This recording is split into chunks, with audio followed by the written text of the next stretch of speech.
Hello शरण। तो अब हम लोग सीखने जा रहे हैं न्यूक्लियर फिजन। न्यूक्लियर फिजन, ठीक है। तो न्यूक्लियर फिजन सीखने जा रहा है। इसमें क्या होता है कि सपोज करो एक हैवी न्यूक्लियस किसी को न्यूट्रॉन के थ्रू बम्बार्ड कराया जाता है। तो उसमें जो हैवी न्यूक्लियस होता है वो इंटरमीडिएट न्यूक्लियस में डायरेक्ट कन्वर्ट हो जाते हैं। तो इस फिजन्स को बोलते हैं न्यूक्लियर फिजन्स, जो इंड्यूस किया जाता है। बेसिकली ये स्पॉन्टेनियस नहीं होता, इसको हम लोग इंड्यूस करते हैं। जैसे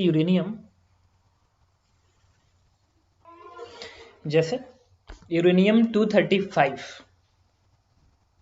का यूज किया जाता है न्यूक्लियर फिजन के लिए। यूरेनियम 236 का यूज नहीं किया जाता, जबकि नेचर में यूरेनियम 236 के अमाउंट ज़्यादा होता है कंपेयर टू यूरेनियम 235। तो यूरेनियम 235 ही बेसिकली पार्टिसिपेट करता है न्यूक्लियर फिजन रिएक्शन में। तो यूरेनियम 235 पे जब हम स्लो न्यूट्रॉन, रिपीट कर रहा हूँ, स्लो न्यूट्रॉन से बम्बार्ड किया जाता है, तो बेरियम और क्रिप्टन के साथ 3 न्यूट्रॉन्स एंड हीट डेवलप होता है। ओके, इस हीट डेवलप की जो वैल्यू होती है ये अप्रोक्सीमेट, और ये जो स्लो न्यूट्रॉन होती है इसकी एनर्जी अप्रोक्सीमेट 0.04 इलेक्ट्रॉन वोल्ट होता है। 0.04 इलेक्ट्रॉन वोल्ट होता है स्लो न्यूट्रॉन की एनर्जी, इसे याद रखिएगा। साथ में इस न्यूट्रॉन्स को बोलते हैं थर्मल न्यूट्रॉन। थर्मल न्यूट्रॉन क्योंकि ये टेम्परेचर से ही इतनी एनर्जी गेन करते हैं, और इसमें जो हीट डेवलप होती है इसकी वैल्यू होती है अप्रोक्सीमेट 200 मेगा इलेक्ट्रॉन वोल्ट। तो पर fission 200 mega electron volt energy develop होती है। तो इसमें जो पॉइंट्स नोट करेंगे वो पहला पॉइंट इसमें ये नोट करेंगे क्या स्लो न्यूट्रॉन अब 0.04 electron volt energy is bombarded on the uranium 235 nucleus. In this nuclear fissions, 200 mega electron volt energy release per reaction. मतलब एक रिएक्शन में 200 mega electron volt energy release होती है, और इस न्यूट्रॉन को थर्मल न्यूट्रॉन बोलते हैं। इसे ध्यान रखना होगा। यूरेनियम 235 यूज होता है, इसे ध्यान रखना होगा। ओके, देखिए। ओके, इसमें जब पर रिएक्शन न्यूट्रॉन यूज होते हैं, पर रिएक्शन, एक रिएक्शन मतलब एक यूरेनियम का न्यूक्लियस, पर रिएक्शन जो नंबर ऑफ न्यूट्रॉन यूज होते हैं इनकी संख्या अप्रोक्सीमेट 2.5 होती है। भी बेरियम क्रिप्टन के साथ 3 आ गए, किसी और पार्ट में अगर ब्रेक होते हैं तो उसमें 2 के आसपास जाते हैं, तो 2 3 5 का एवरेज करीब 2.5 जाता है दो रिएक्शन पे, तो अप्रोक्सीमेट 2.5 जा रहा होता है। तो आप भी याद रखेंगे पर रिएक्शन न्यूट्रॉनों की संख्या 2.5 होती है। दूसरा, पर रिएक्शन जो एनर्जी रिलीज होती है इसकी वैल्यू 200 मेगा इलेक्ट्रॉन वोल्ट होती है, इसको ध्यान रखना। ओके, इसके बाद क्या करता है, चूंकि ये अनकंट्रोल रिएक्शन में जाता है, क्योंकि एक न्यूक्लियस से 3 न्यूट्रॉन यूज हुए। अब ये 3 न्यूट्रॉन हो सकता है कि बाकी यूरेनियम के न्यूक्लियस को स्ट्राइक करे, तो बहुत ज्यादा एनर्जी डेवलप हो जाती है। और साथ में कुछ न्यूट्रॉन्स ऐसे भी होते हैं जिनकी एनर्जी बहुत ज्यादा होती है, वो न्यूक्लियर रिएक्शन में पार्टिसिपेट नहीं कर पाता है। तो न्यूक्लियर रिएक्शन में पार्टिसिपेट करने के लिए जो उनकी एनर्जी ज्यादा होती है उसको कम करना पड़ता है, और कम करके यहां तक लाना पड़ता है। इसके लिए हम लोग मॉडरेटर यूज करते हैं। तो मॉडरेटर भी यूज किया जाता है। मॉडरेटर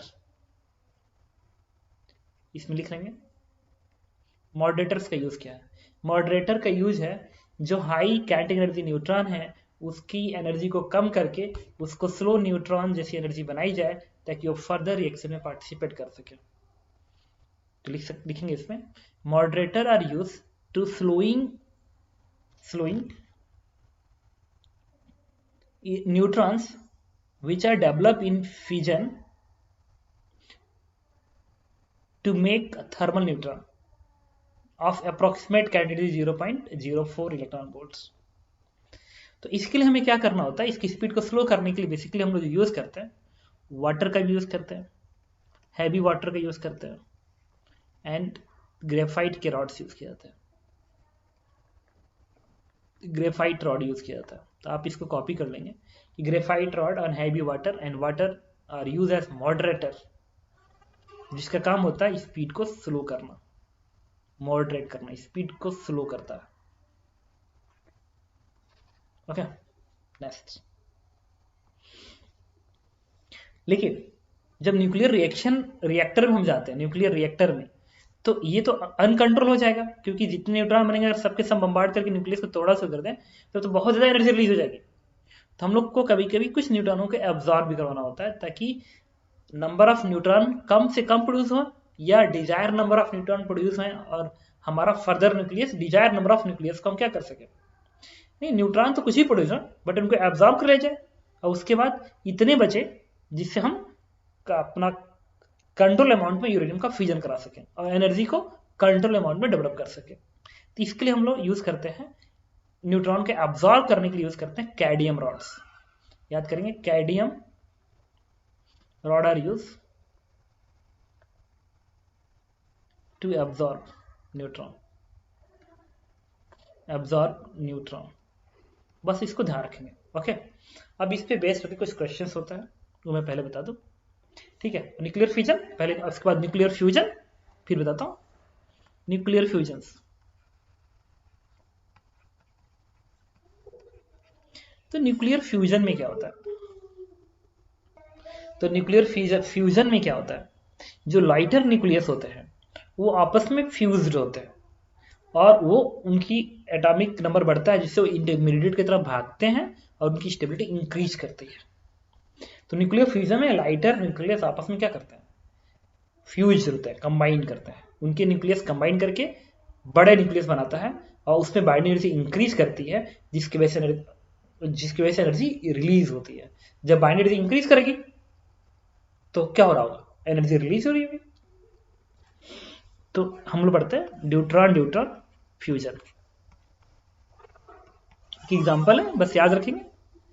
एक वन न्यूट्रॉन से जब मिलता है तो हीलियम का न्यूक्लियस आइसोबार्स बनाता है, प्लस साथ में एक न्यूट्रॉन डेवलप होता है, और इसमें जो हीट डेवलप होता है इसकी value approximate 3.3 mega electron volt होती है, ठीक है। तो इसको ध्यान रखेंगे। अब न्यूक्लियर फ्यूजन में लाइटर न्यूक्लियस पार्टिसिपेट करते हैं, तो इसके अंदर कुछ पॉइंट लिखेंगे। पहला पॉइंट, ये nuclear fusion lighter nucleus combines together and form heavier nucleus after releasing some amount of energy. Second,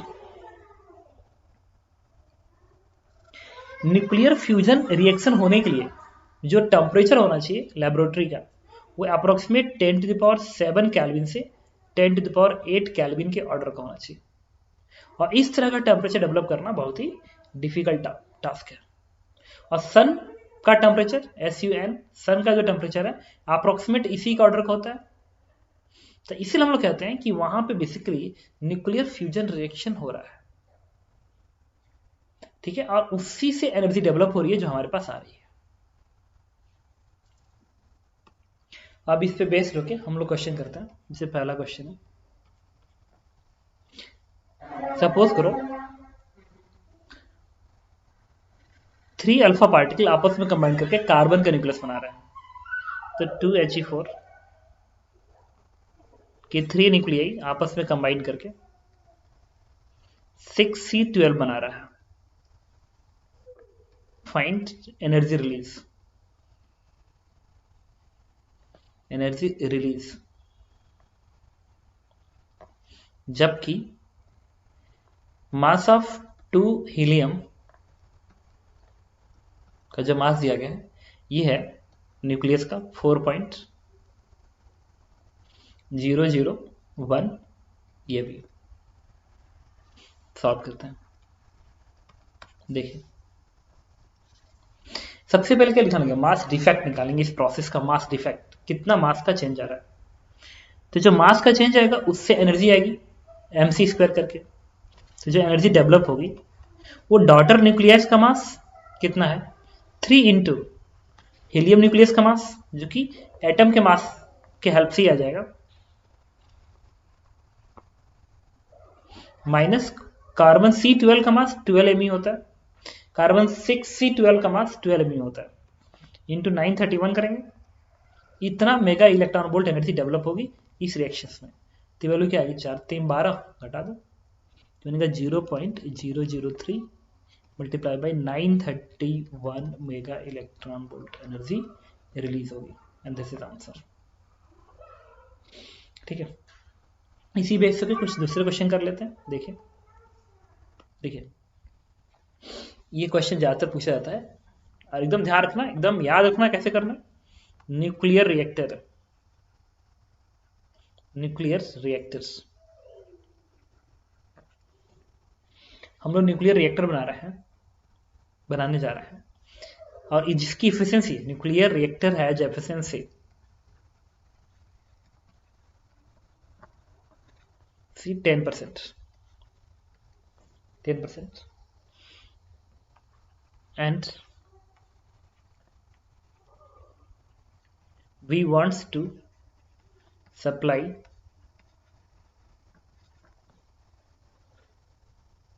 electricity. कह रहा न्यूक्लियर रिएक्टर है efficiency 10% and we want to supply electricity to 10 cities. Each city required 10 megawatt energy.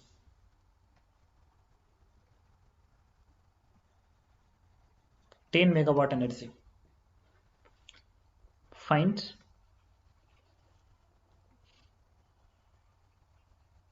mass of uranium required, uranium 235 required per year. ठीक है, मतलब तुम nuclear reactor बना रहे हो और तुम ये चाहते हो कि 10 शहरों को एनर्जी देनी है और एक शहर को 10 मेगावाट एनर्जी देनी है। तो यूरेनियम 235 का कितना केजी यूज होगा पर साल। ठीक है, तो देखिए जबकि इसमें लिखना पड़ेगा in each reaction 200 mega electron volt energy release, in each reaction 200 mega electron volt energy release.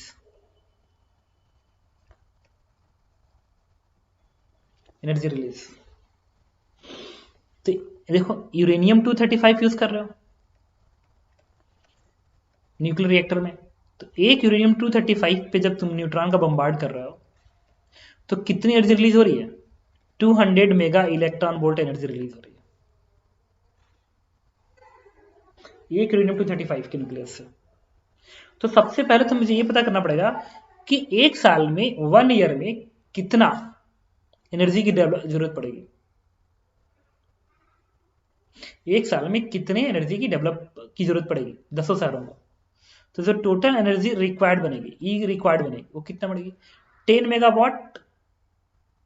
10 mega का मतलब 10 का पावर 6, वाट का मतलब पर सेकेंड, मतलब इतना जूल एनर्जी पर सेकेंड चाहिए एक सिटी को। तो 10 सिटी है ना, मल्टीप्लाई कर लो, तो टोटल इतनी एनर्जी चाहिए पर सेकेंड, वाट है ना, पर सेकेंड इतनी एनर्जी चाहिए 10 सिटी को मिला 10 सिटीज को। तो एक साल में कितनी एनर्जी चाहिए, तो एक साल में कितना सेकेंड होता मल्टीप्लाई कर दूं, तो एक साल में 365 डे, 365 डेज में 24 आवर्स इंटू 36, इतना बेसिकली इतने एनर्जी की जरूरत पड़ जाएगी पूरी सिटी को एक साल में जरूरत पड़ेगी। अच्छा मान लो यूरेनियम का m मास यूज हो रहा है, यूरेनियम 235 का m kg मास यूज हो रहा है, तो इससे जो एनर्जी डेवलप हो रहा है उसका 10% ये होना चाहिए। तो m kg यूरेनियम से कितनी एनर्जी डेवलप होगा m kg यूरेनियम से, तो एक रिएक्शन m kg में कितने नंबर ऑफ एटम्स न्यूक्लियस निकालना पड़ेगा ना, भाई एक न्यूक्लियस से यूरेनियम 235 के एक न्यूक्लियस से 200 mega electron volt energy develop हो रही है। यूरेनियम के एक न्यूक्लियस से 200 mega electron volt energy develop हो रही है। तो एम के जी में कितने न्यूक्लियस होंगे? तो देखो एम के जी है ना, तो ग्राम में बदल लो, बदल दिया ग्राम में। इसको 235 से डिवाइड कर दो, आ गया नंबर ऑफ मोल। एम के जी में कितने नंबर ऑफ मोल है यूरेनियम 235 के? इतने। और इतने मोल है, इसमें कितने न्यूक्लियस होंगे? एवोगाड्रो के बराबर। तो 6 इंटू 10⁻23 मल्टीप्लाई करेंगे। इतने न्यूक्लियस है, मतलब एम के जी यूरेनियम में इतने न्यूक्लियस है। और एक न्यूक्लियस से कितनी एनर्जी मिल रही है? 200 मेगा इलेक्ट्रॉन वोल्ट। तो 200 मेगा, मेगा का मतलब 10⁻6 इलेक्ट्रॉन वोल्ट है, तो 1.6 इंटू 10⁻19 इतनी एनर्जी मिल रही है एम के जी यूरेनियम से, इतनी एनर्जी मिल रही है। और ये इसका 10% इलेक्ट्रिसिटी कन्वर्ट हो पा रहा है। एफिशिएंसी का मतलब क्या हुआ? एफिशिएंसी का मतलब हुआ कि जितना यूरेनियम एनर्जी डेवलप कर रहा है उसका 10% तुम बिजली में कन्वर्ट कर पा रहे हो, बाकी तो वेस्ट हो जा रहा है। तो 10% मतलब इसको 0.1 से मल्टीप्लाई कर देंगे। और यही बराबर किसको होना चाहिए? इस ई के, मतलब ई के बराबर होना चाहिए। तो ई कितना आएगा? देखो 6 यहां से आएगा, लिख लो 10 into 10⁻6 is two 10 into 365 into 24 into 3600। इसको सॉल्व करोगे तब तुम्हारा आंसर आएगा। और ये क्वेश्चन खूब पूछा जाता है, तो इसको अप्रोक्सीमेट सॉल्व किया जाता है और वैल्यू ऐसे होती है, कैलकुलेशन इजी होता है। ठीक है, ये बड़ा दिख रहा है बट तुम्हारा कैलकुलेशन इजी होगा। हालांकि मैं कैलकुलेट करता हूँ, देखो लगभग कैलकुलेशन कर रहा हूँ। ये 6 है, 7 8 यहां से आएगा, 8 यहां से 10 आएगा, 10 आ गया। तो 10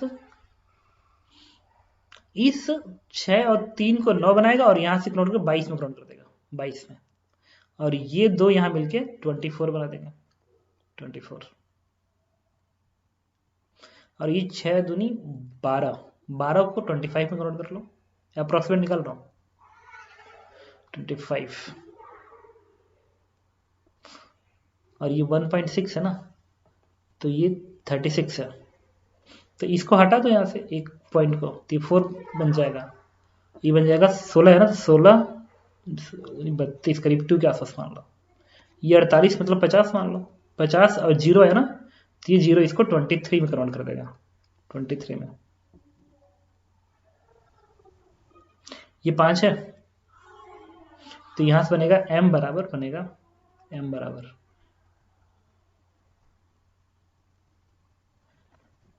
और ये 0.1 है, ये 20 में कन्वर्ट कर देगा, 20 में। और ये 23 है, तो ये बनेगा m इंटू 10⁻3, ये 3 आएगा ना। और 235 इधर भेज दो, 235 इधर भेज दो। फिर ये 5 है और ये क्या है? 365 अप्रोक्सीमेट निकाल रहा हूं। तो ये 3 6, ये 0 यहां से हटाओ, ये 0 यहां से हटाओ, तो ये 10⁻4 में कन्वर्ट होगा। और ये 3 6 करीब मल्टीप्लाई करोगे तो 7 से 35 करीब 35 इंटू 10⁻4 के आसपास जाएगा। मतलब m की वैल्यू कितनी आ गई? This is 350 kg। तो एक साल में 350 kg यूरेनियम की जरूरत लगभग पड़ेगी इस रिएक्टर को चलाने के लिए। तो आपके सामने भी ऐसा क्वेश्चन आएगा, तो आप ऐसे कैलकुलेट करना। बट आपके सामने डेटा ऐसा होगा कि इजीली कैलकुलेट हो जाएगा, और नहीं भी होगा तो रफली कैलकुलेट करना। देखना कि तुम्हारे पास 4 ऑप्शन में से कौन सा ऑप्शन के पास ही है, जो होगा उसको बात कर देना, आगे बढ़ जाना। एक क्वेश्चन और करते हैं, ये है ऐसे कहता है, सपोज करो एक न्यूट्रॉन और एक न्यूट्रॉन मिलके रिएक्ट होते हैं आपस में, और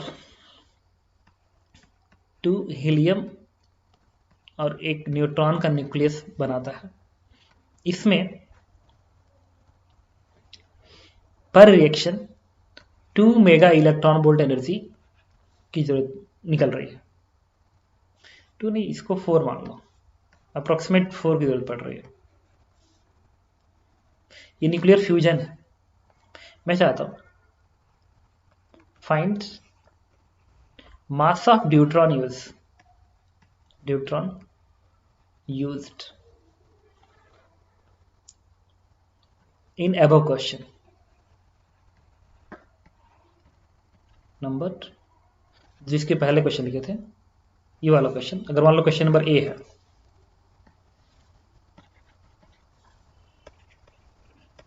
मतलब ये रिएक्शन ना होके, न्यूक्लियर रिएक्शन यूरेनियम 235 ना होके इस न्यूक्लियर रिएक्टर को की एफिशिएंसी 10% है, मतलब इनकी 10 मेगावाट एनर्जी देनी है 10 सिटीज को, तो मुझे कितना न्यूट्रॉन की जरूरत पड़ेगी। मतलब मैं चाहता हूं कि न्यूक्लियर फ्यूजन से ना करा के न्यूक्लियर फ्यूजन से मैं उन गांवों की एनर्जी सप्लाई करना चाहता हूं विद द 10% एफिशिएंसी, तो मुझे कितना न्यूट्रॉन के मास की जरूरत पड़ेगी पर ईयर।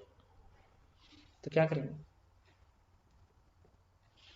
इसके लिए जो टोटल एनर्जी एक साल में जरूरत पड़ी थी, एक साल में जरूरत पड़ी थी, वो कितनी थी, यही थी ना।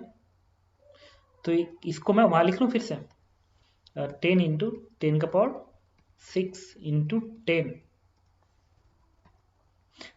365 24, 365 24 इंटू 3600, इतनी जरूरत पड़ेगी। अब देखो मान लो m के जी मास यूज हो रहा है ड्यूट्रॉन का, तो m के जी मास में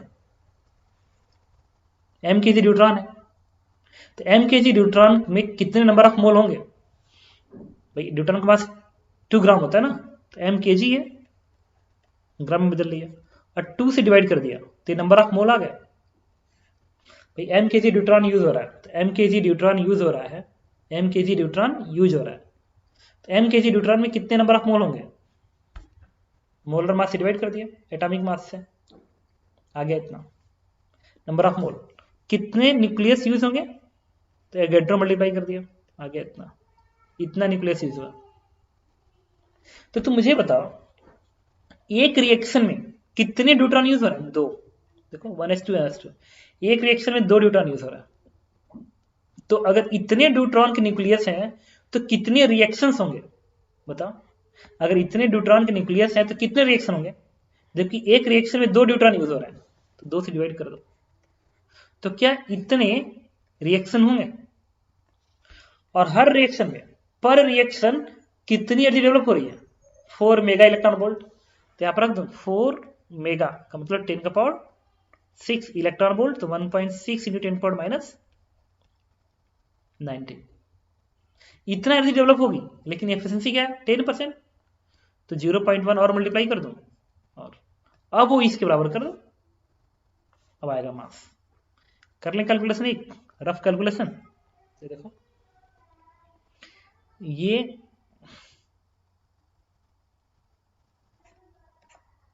कैंसिल कर दिया, m इंटू ये 23 है, और ये 3 और 6 9 होता है, ये -10 बन जाएगा, तो -10 इस 23 से घटेगा, तो कितना आएगा,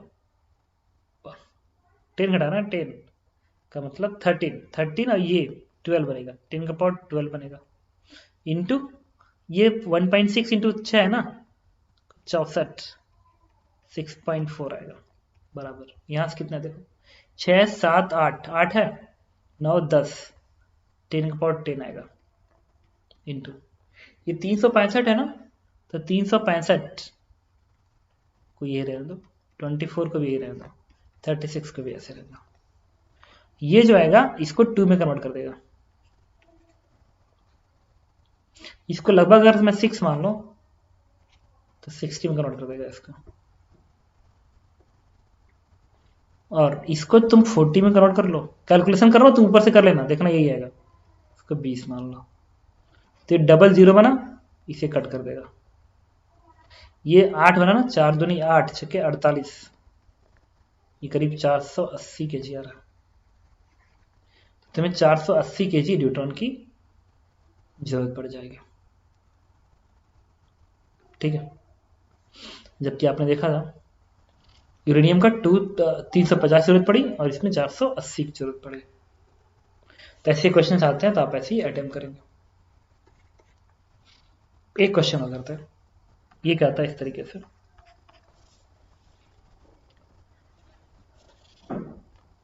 फाइंड approximate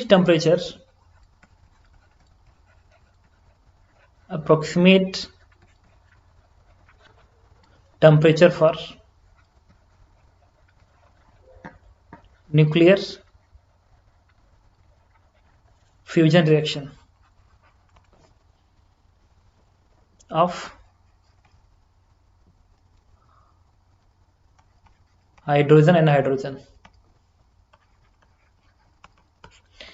कह रहा है कि न्यूक्लियर फ्यूजन रिएक्शन के लिए अप्रोक्सीमेट टेम्परेचर क्या होना चाहिए हाइड्रोजन हाइड्रोजन के न्यूक्लियस में। अच्छा, तो इसमें और डेटा दिया गया होगा, ठीक है। जैसे न्यूक्लियर फ्यूजन होने के लिए क्या होता है कि अगर एक, इसमें लिखा ना एज्यूमिंग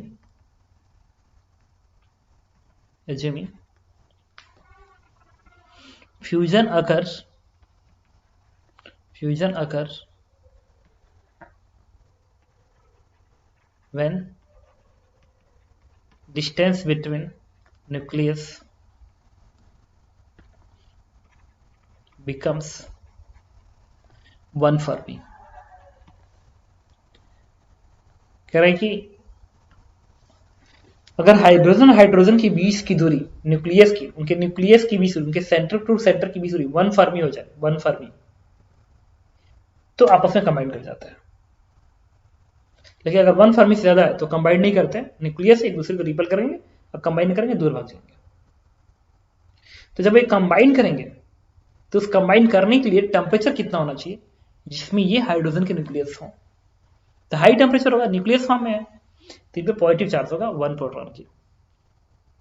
तो मान लो इनकी बीच की दूरी कुछ है पहले से, 1 प्रोटॉन की बीच की दूरी, और ये 1 प्रोटॉन है, तो इस पे चार्ज क्या होगा E के बराबर होगा, और इसी भी चार्ज क्या होगा E के बराबर होगा। अब इसकी स्पीड मान लो v है, इसकी भी स्पीड v है, तो ये तो इनिशियल है। जब ये पास में आ गए होंगे, जबकि इनकी बीच की दूरी कितनी हो जाएगी 1 फर्मी हो जाएगी, तो आपस में कंबाइन करेंगे। तो यहां से यहां तक एनर्जी कंजर्वेशन लगा दो भाई, इस पे पॉजिटिव चार्ज, इस पे पॉजिटिव चार्ज है, दोनों रिपल कर रहा है ना, तो यहां पाएंगे तो स्पीड क्या हो जाएगी 0। मिनिमम निकाल रहा हूं, मिनिमम टेम्परेचर, भाई जितना टेम्परेचर तुम बढ़ाओगे उतना ही इन गैस की काइनेटिक बढ़ेगी ना, गैस क्या हाइड्रोजन गैसेज है ना, इनकी काइनेटिक बढ़ेगी, तो फिर टेम्परेचर कितना हो ताकि ये फ्यूज हो जाए। तो जब मॉलिक्यूल से भाग रहे होंगे आपस में आ रहे होंगे, तो कभी ना कभी एक दूसरे के सामने आएंगे, ऐसे जब आएंगे तो बीच दूरी घटेगी तो पोटेंशियल इंक्रीज करेगी, तो काइनेटिक डिक्रीज करेगी, तो फिर एक ऐसा टाइम आएगा जब काइनेटिक 0 हो जाएगी। तो मैं चाहता हूं कि स्पीड कम से कम इतना हो ताकि दोनों न्यूक्लियस की बीच दूरी क्या हो जाए 1 फर्मी हो जाए, तो फ्यूजन हो जाए। तो लगाएंगे एनर्जी कंजर्वेशन, यहाँ की एनर्जी बराबर यहाँ की एनर्जी, तो यहाँ की बीच की दूरी कुछ मान लीजिए। अच्छा, बीच में सेपरेशन तुम कुछ भी मानोगे ना, वो इस 1 फर्मी के रिस्पेक्ट में इन्फिनिटी कहलाएगी। भाई 1 फर्मी 10⁻⁻15 होता है, तो अगर बीच की गैप तुम 1 मीटर मानोगे तो ये तो गैप है 1 मीटर, इसके रिस्पेक्ट में तो बहुत ही ज्यादा है, बहुत ज्यादा है। तो एनर्जी लिखेंगे, यहाँ की काइनेटिक क्या लिखेंगे, हाफ एम वी स्क्वायर, इसकी काइनेटिक इसकी उतनी है तो ट्वाइस कर लें। और यहाँ की पोटेंशियल ये होगी के Q1 Q2 अपन आर बिसूरी मान लो, कुछ भी है 1 मीटर मान लो, इज इक्वल टू, जब इस स्टैंड पे गया तो काइनेटिक 0 हो गई, अब पोटेंशियल कितनी होगी के Q1 Q2 अपन आर के स्क्वायर, और आर क्या 10⁻⁻15 स्क्वायर कर दिया। अब एक और बात देखो, ये अच्छा हाइड्रोजन गैस है ना, हाइड्रोजन गैस की जो कैटेगरी होती है, ये मोनोडायमिक गैस है, तो एक मॉलिक्यूल्स या एक एटम की जो कैटेगरी होगी हाइड्रोजन की, वो कितनी होगी, ये मोनोडायमिक गैस है, देखो H और H है, न्यूक्लियस HH है, बनेगा 3/2 kT, डिग्री ऑफ फ्रीडम 3 होता है ना इसका, तो एक एटम का 3/2 kT है, एक मॉलिक्यूल का 3/2 kT आता है, 3/2 kT बनेगा। तो इसी में क्या लिखूंगा 3/2 kT, दिस इज 3/2 kT। के क्या है, ये बोल्ट्जमैन कांस्टेंट है, जो कि होता है R upon Avogadro number, R होता है 8.3, एवोगैड्रो नंबर 6 × 10⁻23 लिख दिया। This is the kinetic energy into temperature T, 3/2 kT है, क्या होता है R अपॉन एवोगैड्रो नंबर, तो R 8.3 होता है गैस कांस्टेंट, एवोगैड्रो नंबर, ये के बोल्ट्जमैन कांस्टेंट है, T टेम्परेचर इन कैलकुलेट लिख लिया, इंटू 2 कर लिया। अब एक और बताओ, ये जो वैल्यू है इसके रिस्पेक्ट में तो बहुत ही, ये तो बहुत ज्यादा वैल्यू हो गई, क्योंकि 10⁻⁻15 है ना, का स्क्वायर है, ये तो 1 है, तो इसको तुम नेगलेक्ट कर सकते हो कंपेयर टू दिस वन। तो ये वैल्यू कितनी जाएगी, क्या होता है 9 × 10⁻9, और ये ई का स्क्वायर है, ये बनेगा 1.6 × 10⁻19 अपॉन 10⁻15 का स्क्वायर बन गया। आप सिंपलीफाई करेंगे इसको तो ये लगभग वैल्यू आएगी, ये 2 से 2 कटेगा, 3 दूनी 6 और 2 यहाँ पे तो इट इज 4 समथिंग बनेगा और आएगा 10⁻23, लगभग कैलकुलेशन निकाल रहा हूँ।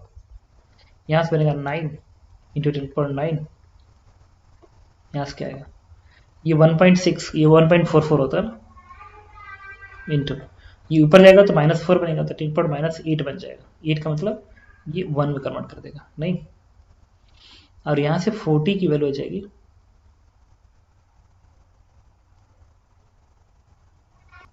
देखिए हमने कैलकुलेशन में मिस्टेक कर दी, के Q1 Q2 भाई आर होता है ना, तो स्क्वायर थोड़ी होता है, ये आर होता है, ठीक है, तो ये हो जाएगा, ठीक है, तो ये स्क्वायर बनेगा, ये सिर्फ इसका स्क्वायर बनेगा, ये थोड़ी स्क्वायर बनेगा भाई, के Q1 Q2 भाई आर होता है, तो इसको तुम हटा दो यहां से, ये नहीं रहेगा, ये बनेगा, ये ऐसा बनेगा, ठीक है, तो स्क्वायर हो गया, इतना हो गया। अब इधर के भी कैलकुलेशन मैंने गलत कर दिया, इसको भी सही कर लो, ये कितना आएगा, ये 2 से 2 कटा है, ये तीनों नहीं 6 बनेगा 2, और ये करीब बनेगा लगभग 40 अपॉन 10⁻23 बनेगा, ठीक है। यहाँ से आएगा 9 इंटू, ये 15 ऊपर जाएगा तो इसके साथ 24 बना देगा, ये बनेगा 1.44 और 19 है तो 38 बन जाएगा 38। अच्छा ये 23 और 24 कितना होगा, 47 होगा, 47 नहीं, ये 47 होगा, तो 40 की वैल्यू क्या आ गई, 9 × 1.44 × 10⁻, ये 47 आ रहा है ना, तो 47 से 38 घटा दो, तो 47 से अगर तुम 38 घटाते हो तो 9 बनेगा, 10⁻9 आ जाएगा, ठीक है, और ये करीब लगभग 10 बनेगा, तो 10⁻10 में कन्वर्ट कर देगा। अब 4 से डिवाइड कर दो तो लगभग ये जो टेम्परेचर आएगा ना, लगभग टेम्परेचर जो आएगा T, this is order of 10⁻10 kelvin के आसपास, या 10⁻9 केल्विन के आसपास जाएगा। तो न्यूक्लियर फ्यूजन रिएक्शन होने के लिए जो टेम्परेचर होना चाहिए, ठीक है, वो अप्रोक्सीमेट 10⁻10 केल्विन या 10⁻9 केल्विन का ऑर्डर होना चाहिए, जो कि इसको कैलकुलेट करने के बाद जो आएगा वो हमारा आंसर होगा। तो ऐसे क्वेश्चंस आपके सामने आएंगे, तो आप इसी तरीके से इसको डील करिएगा, ठीक है। तो आज मैंने आपको न्यूक्लियर फ्यूजन और न्यूक्लियर फ्यूजन खत्म किया। Thank you.